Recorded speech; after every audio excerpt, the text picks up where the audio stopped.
Bonjour à tous, bienvenue sur Prodify. Aujourd'hui, on va utiliser ChatGPT et voir si cet outil peut nous aider pour élaborer notre stratégie au niveau des crypto-monnaies. Alors, pour information, je peux utiliser le ChatGPT classique. J'ai le ChatGPT et j'ai rajouté une extension qui est le Web ChatGPT que vous voyez ici.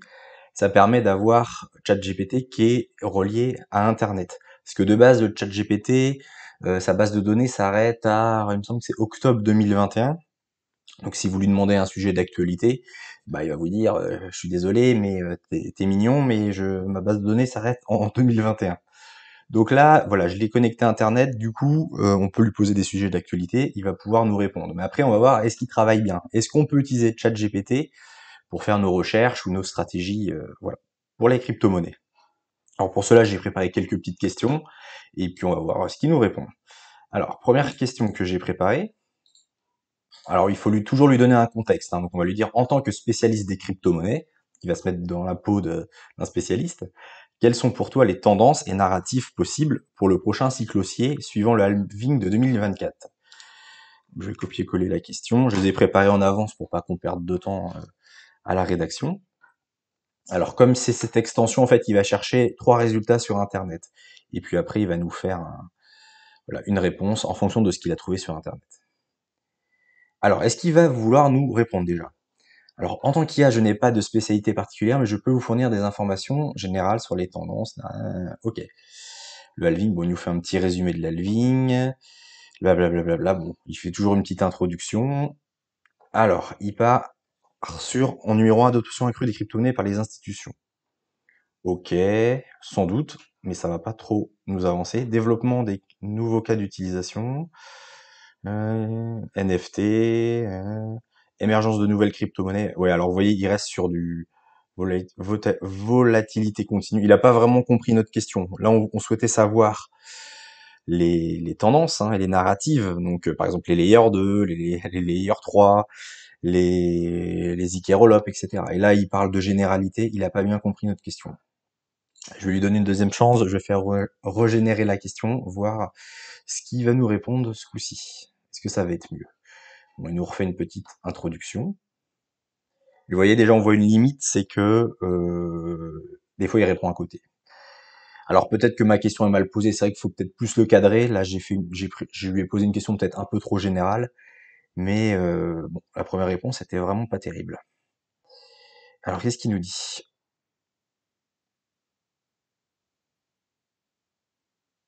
Alors, il met longtemps à répondre en plus. Devise locale. Ouais, ok. Non, c'est pas satisfaisant. Vous voyez, sur un sujet comme ça de narrative un peu général, c'est pas du tout. Je pense que c'est trop général, c'est pour ça qu'il trouve pas. Bon, première question, c'est un échec.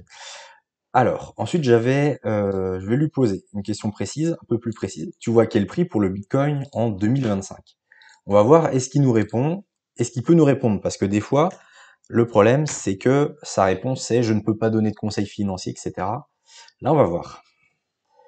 Alors, d'après les prévisions actuelles, il est difficile de prédire avec précision le prix du Bitcoin en 2025. Cependant, plusieurs estimations suggèrent que les crypto-monnaies pourraient continuer à augmenter dans les années à venir. Ah, là, il se lance sur des prix. Alors, qu'est-ce qu'il nous dit? Certains experts estiment que le prochain halving,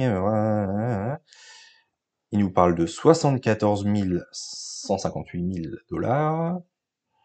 Ok, ensuite, avant de retomber à 66 000. Ensuite, 75 000 ici. En fin d'année 2022, ok. Donc ça, c'était le dernier. Bon, c'était 70 000 pour être précis, le dernier bull run. Puis 200 000. Alors là, il dit 200 000. Et il annonce même 550 000 en 2030. Alors, on va reprendre. Là, il a annoncé 75 000 et là, 200 000. Alors, on va regarder si ça correspond à quelque chose. J'avais préparé la charte du Bitcoin. On va se mettre en semaine. Et si on met les Fibonacci, on va voir est-ce que ça pourrait être cohérent. Est-ce que ça correspond éventuellement à à une extension de Fibonacci. On va regarder. Alors, 75 000, on serait là, ça correspond à pas grand-chose. Et les 200 000, alors on est à 150 000. Ouais, les 200 000, c'est assez plausible puisqu'on est sur une extension de 3,618 de Fibonacci. Donc, pourquoi pas 200 000 euros. Après, les 75 000, ça voudrait dire que ça voudrait dire qu'on reteste juste la TH, on fait juste une petite déviation pour chasser toute la liquidité, puis après on replonge. Bon, bah écoutez, on verra bien. On verra bien ce que ça donne au prochain bull run. Alors ensuite, oui, et pour Ethereum, je voulais voir, est-ce qu'il donnait des targets pour Ethereum? Allez, mon petit chat GPT, qu'est-ce que tu nous proposes pour Ethereum?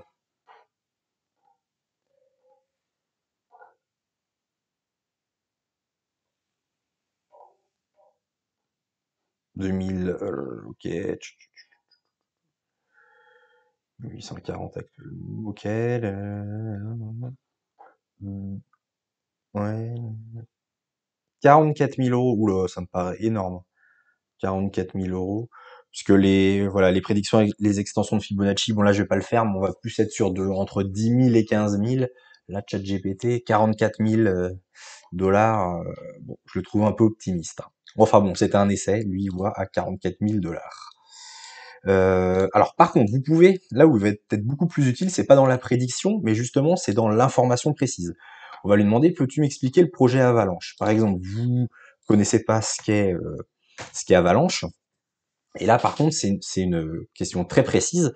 Donc, il va aller chercher sur Internet toutes les informations et puis il va vous faire un résumé précis. Vous voyez, le projet Avalanche est une blockchain de nouvelle génération conçue pour être évolutive, décentralisée et hautement sécurisée. L'algorithme de consensus Avalanche est au cœur de cette blockchain et permet de résoudre le trilemme de l'évolutivité de la blockchain en permettant une évolutivité rapide, décentralisation accrue et une sécurité renforcée. Bon bref, blablabla, je vais pas tout vous lire. Vous voyez, il vous fait une bonne définition et c'est vrai que, par exemple, si vous entendez parler d'un token ou d'un projet, il y a deux solutions. Soit vous pouvez faire vos propres recherches sur Defiliama, sur CoinMarketCap, sur Google, vous essayez de trouver, vous lisez le white paper, mais vous pouvez également demander à ChatGPT un résumé de ce projet ou de ce token, et voilà, ça vous sort quelque chose d'assez sympa, ça vous résume la chose, et déjà, ça peut vous donner une idée à quoi ça sert. Voilà, ça peut vous éviter certains projets un peu shitcoin. Voilà, ensuite, oui, alors je voulais lui demander, peux-tu me donner une liste de 5 crypto-monnaies intéressantes sur la thématique de l'intelligence artificielle?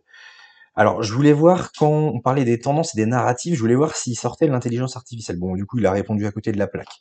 Mais admettons qu'il vous sort l'intelligence artificielle, après on peut lui demander, peux-tu me donner une liste de 5 crypto-monnaies intéressantes dans ce domaine en particulier?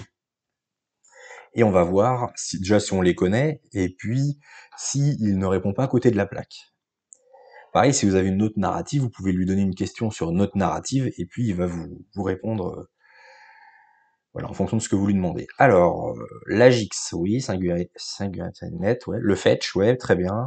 Ouais, bah, il va vous donner les plus connus. Donc, Océan Protocol, bien évidemment, on connaît sur la chaîne, hein.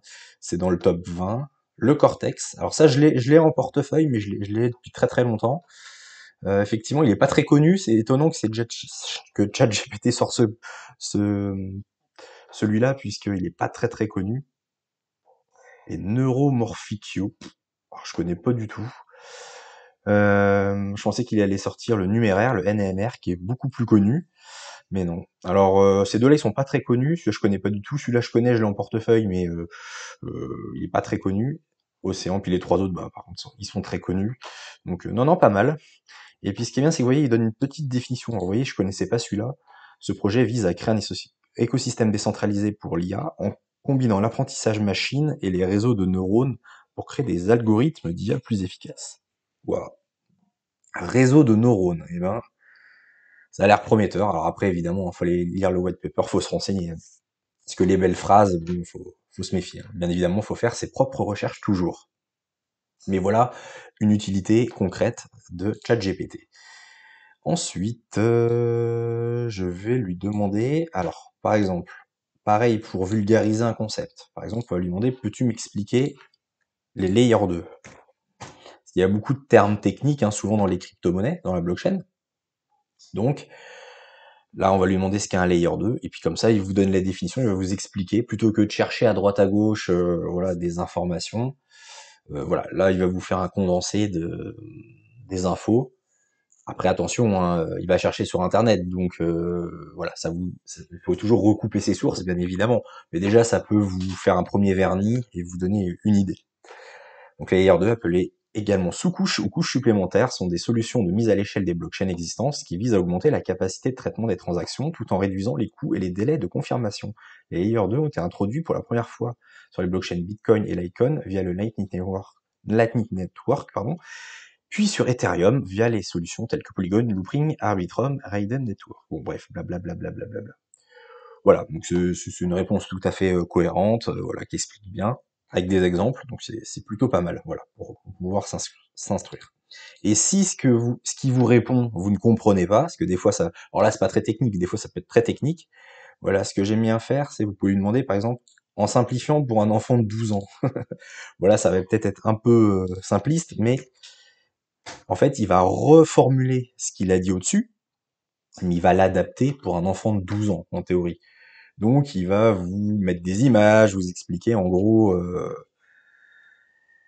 Alors, il a pas compris, je suis désolé, mais votre question n'est pas assez claire pour moi. Pourriez-vous me donner plus de détails parce que les résultats de recherche sont très différents. Alors, on va lui expliquer. Je souhaiterais que tu résumes les layers 2, mais pour que cela soit accessible à un enfant, oh là là là là, faute d'orthographe, à un enfant de 12 ans. Je souhaiterais, on va faire les petites corrections, que tu me résumes pour que cela soit accessible. Accessible. Hop. Tac.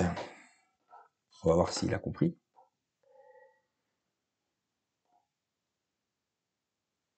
Voilà, donc là il va simplifier l'explication. Les layers 2 sont des sous-couches des réseaux secondaires des blockchains qui permettent de faire davantage de transactions. En d'autres termes, ils aident à envoyer des choses, bon des choses, oui, comme de l'argent, plus rapidement avec moins de frais. C'est comme si tu avais une grande boîte, la blockchain principale, et que tu mettais des petites boîtes à l'intérieur des layers 2 pour pouvoir envoyer plus de choses à la fois.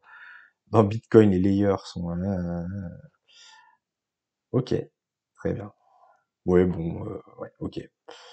Ouais, on donne souvent l'image, avant sur l'autoroute, voilà, il y avait des voitures, et puis les layers 2, voilà, c'est des bus qui permettent de mettre plus de personnes sur le réseau routier. Voilà. Voilà, ils expliquent avec des boîtes, mais non, mais voilà, c'est pour vulgariser, ça permet d'imager un peu la chose qui est des fois un petit peu technique. Voilà, c'est tout pour aujourd'hui. Bah écoutez, merci d'avoir regardé cette vidéo. N'hésitez pas à liker et à vous abonner pour suivre la suite des vidéos de la chaîne. Et puis de mon côté, je vous souhaite une bonne fin de journée. Je vous dis à bientôt sur Prodify. Allez, ciao.